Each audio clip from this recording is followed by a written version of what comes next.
Welcome, one and all, to the K.O.E. Nation for our review of William Regal Whiskey. Couldn't resist. Fuck.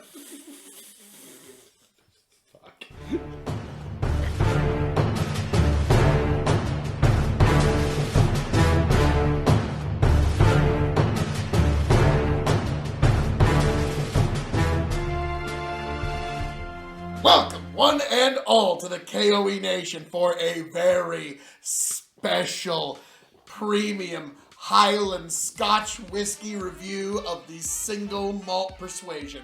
I am the devilishly handsome outlaw himself, your King of Extreme, Phil K.O.E., joined by my indomitable broadcast partner, The Blendmaster, and excited, Tony G.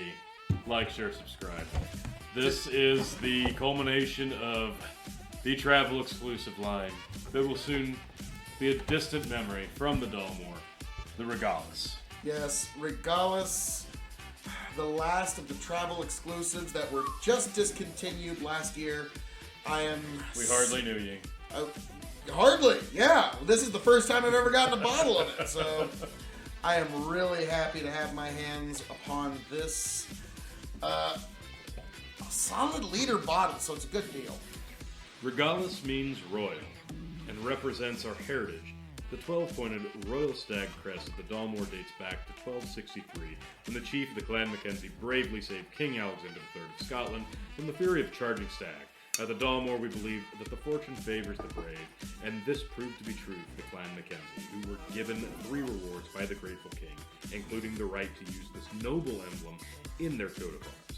When descendants of the clan were chosen to take over the Dalmore distillery in 1867, they took with them this regal icon, which has adorned each bottle of the Dalmore ever since. Oh boy. The Dalmore Regalis begins as a complex assemblage of spirits selected from our finest American white oak ex-bourbon casks, making the perfect canvas from which to create this special single malt. It is then finished in first fill Amaro sherry cask. Amorosa. Oh my god, that's the one missing ingredient to the 15-year.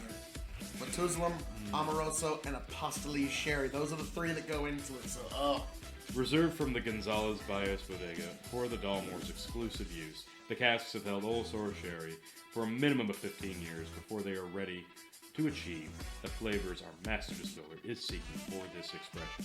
Imparting an elegance and refined sweetness, this exceptional malt whiskey is a fitting tribute to our kind of royal stag.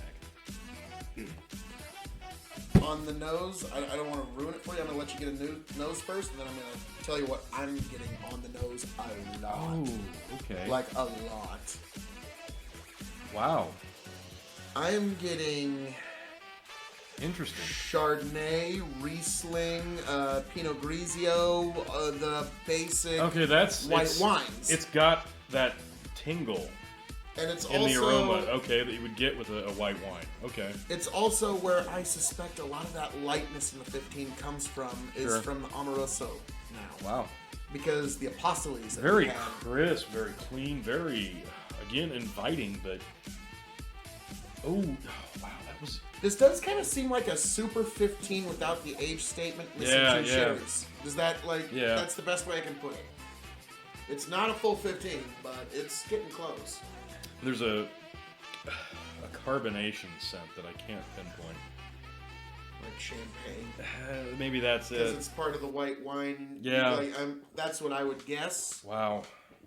That you're probably you probably have a lot of sparkling wine of one grape or another. Yeah, that's fair. And so that's probably what it's... Wow, this one could be very, very... Yeah, I'm just getting white wines, some light fruitiness, not a lot of chocolate. No, more like grapevine, if you're going to talk about earthiness. Like, the earthiness is more like the vine and the stem from the grape. Like a candy, like a taffy. Maybe, but I think we've pleasured our nostrils and teased our taste buds long enough. Fair.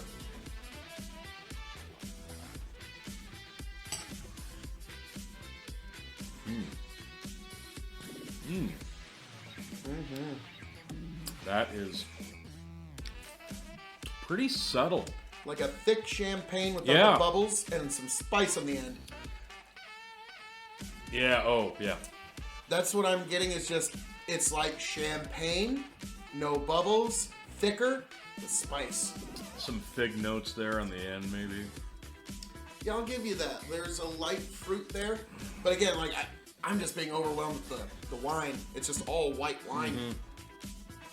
Goodness gracious. Maybe some toffee. There is a little earthy something there that I can't put my fingers on. But T, now that we've gone there, tell us what the notes are telling us. The aroma. Big shocker here.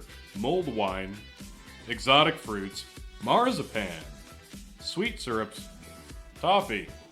There we go. The fact that I was able to get wine, I'm feeling pretty, like, I'm patting myself on the back.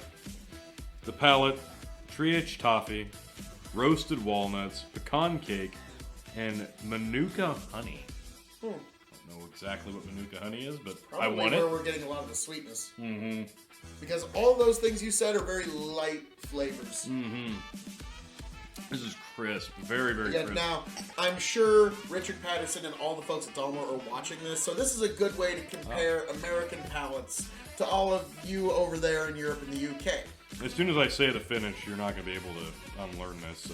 Maraschino cherries, espresso coffee, licorice, and vanilla. Yep. I get the cherries. Yep. I'm getting the licorice and vanilla. I'm not getting the licorice, but I think the vanilla, that's bourbon barrels. They were putting some really good bourbon barrels, and, you know, what are you going to do? I get that licorice now, for sure. Yeah, that stands out a lot. This For me, it's really more clean. the maraschino cherry. It says maraschino cherry. This might be the cleanest of the four. Beyond a shadow I thought of doubt. the Lucio would be, but no, This is the cleanest. clean. Yeah, I was with you, but yeah, this Regalis is... This is crisp. The fact that they give this stuff away in a liter is probably... do you remember what this cost? I think this one was right around 100.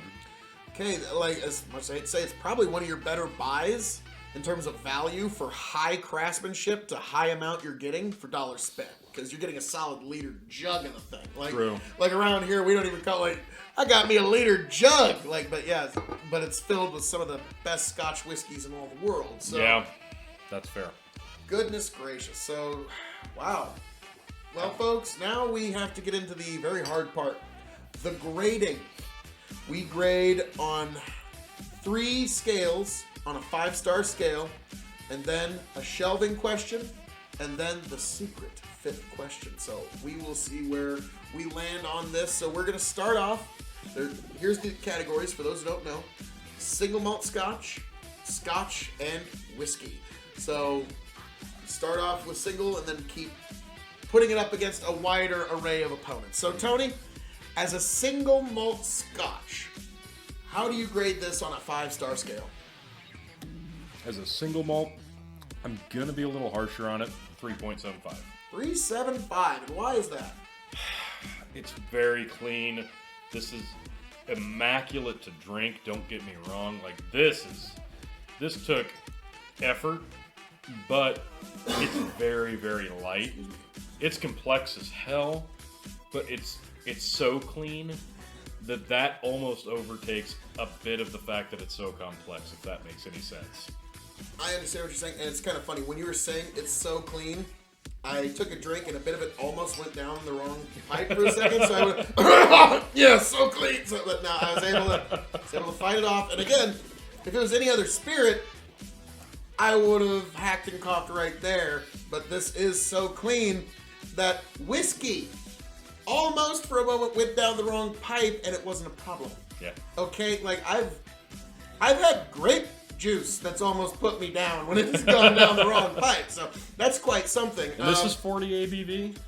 I believe so. Yep, 40 ABV. An excellent offering.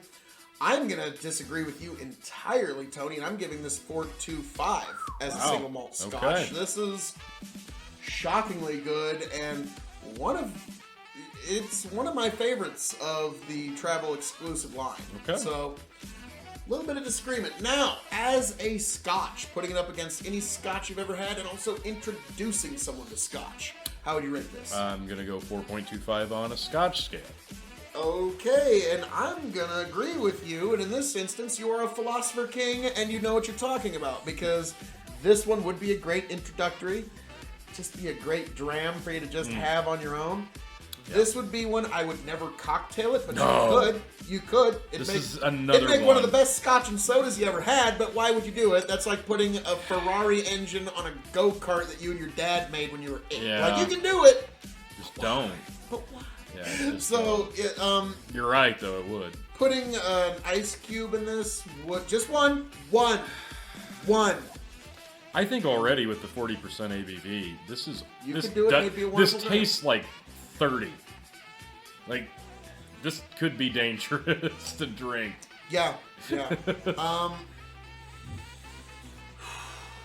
boy. Yeah. So 4.25 as a Scotch. Now as a whiskey, that's a pretty wide. I'm gonna go back to 3.75 because when you hear the word whiskey, you expect a little bit more harsh undertones. But this bite. This just dances on your nose, on your tongue, and down your throat. There's nothing harsh about this. This is, again, this tastes like 30. This is dangerous, but it's wonderful. But on a whiskey scale, I'm going to go 3.75. Interesting. I'm going to disagree with you, but only just, and I'm going to give it 4 stars. Okay. It's excellent, but like you said, when whiskey was in the Old West, the only way that it was actually legally defined was brown liquid with an alcohol bite. Like, there was really no uniformity to its proof, to its ABV, to what it was made out of, how you colored it.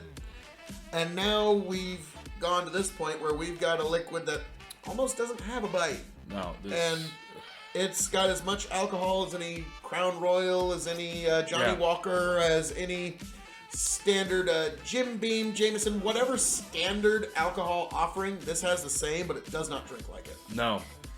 Okay, now Tony, here's a tough one. Shelving. Top, middle, or bottom? Top. Yeah, it's going onto my top shelf. As soon as this review's over, actually, it's going right to the top shelf. So, now, the secret question at $100 USD. If you walked into a liquor store, I mean, you're not going to, and you were to find this sitting there, $100 USD, and you didn't have to order it from some other part of the earth, would you, for $100 USD, throw down on this bottle? Probably would, but I think I would probably buy the 15 before this. Yes. And it would not happen to have anything to do with the fact that you know you can probably get a dram of it at your good buddy Phil's house if you find it's kind of why I don't keep a lot of Jameson on hand. There's just no need. I know I can get a dram of it at this guy's house, but remember, really, I really need some Jameson. Yeah. That's... What kind would you like? Wow. Meanwhile, I could come over here and be like, I got a hankard for Dalmore. You're going to need to be more specific. A lot more specific. Would you like age statement? Principal, travel exclusive. Yeah, specialty bottling. Like, come on, dude. I think at this point, I can admit, I'm a little bit of a fanboy of the Dalmore Distillery. I think I can, like, a lot of folks here in the United, like, I'm really glad that I don't have this level of fanboyness to the Buffalo Trace Distillery, because that's a lot of money. But here, if you're really into a great Scotch with great finishing, amazing craftsmanship. I think one of the reasons why I appealed to Richard Patterson so much is he's a 3rd generation distiller and blender. I'm a 5th generation Nebraska farmer, so I can just kind of appreciate the idea that it's that multi-generational building of talents and skills that have now brought Richard Patterson to this point where he can bring us this amazing product here. So folks, I cannot recommend Regalis nearly enough. I thought this was going to be like one of my least favorites, and it's possibly my favorite. Which, the fact that they put it in the leader, boy, that's just... Oh, what a shame. Ear to ear. So, T, anything else you'd like to say to the people? I cannot get over the cleanliness of this bottle.